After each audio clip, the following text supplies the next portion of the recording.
itself. Quite a challenging piece of work. I hope you managed to get on well with it. We're left with a few things to do with the post. I'm just going to merge these cuts gently into the post and very much leave it on its own. Check over all the carving for the tool marks which represent feathers, so we do need to make sure that those work. And then finally we're left with the finishing proper, and that's what I'm going to do next, and that brings the carving to a full completion. The first thing I need to do is repair the little woodworm holes. I do this with pegs made from the same timber. They'll fit into the hole like this, but first I need to enlarge the hole, seat the peg properly with a square awl like that. Then with some wood glue I tap the pegs directly into the hole, matching the grain as best I can.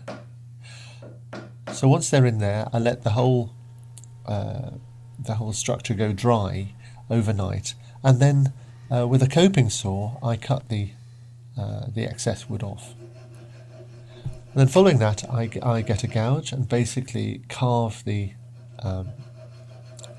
little bits that are left proud, carve them flat and flush with the surface of the wood like that. I'm going to stain the post, not the bird, just the post, using Van Dyke crystals based on walnut and mixed with warm water. It's very important to do some tests first to see what the effect of the colour is on a similar piece of wood, and you can use different dilutions and make up a sort of test strip which you can mark and keep for future reference with different dilutions. So once you've picked the right sort of colour you want, lighter or darker, you can then stain the wood. So I start with the top using a paintbrush, very, very carefully run it up into the areas between the legs and the toes and so on, very, very carefully, and then down the body of the post, like so. Then once I'd stained the post, I treated the whole of the wood, including the bird, for the woodworm that was possibly still there.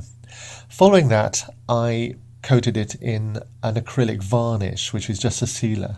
And you see that I'm wearing a glove. It's really important when you use woodworm fluid not to touch that, not to have any contact with it at all. Hence the part that I'm holding, I'm using a rubber glove. If you don't have a glove, you can adapt a polythene bag like this. You see I'm using a polythene bag simply with a rubber band, and that stops me touching the woodworm on the post. And now the post itself is going to get linseed oil, so that makes it a little richer, a little darker. And I've separated, in this sense, the bird from the post. Put on the linseed oil and then wipe off excess with a rag, and the job's done. And there's the bird finished, and it's got a sealer on the top, and it's got oil and stain on the post.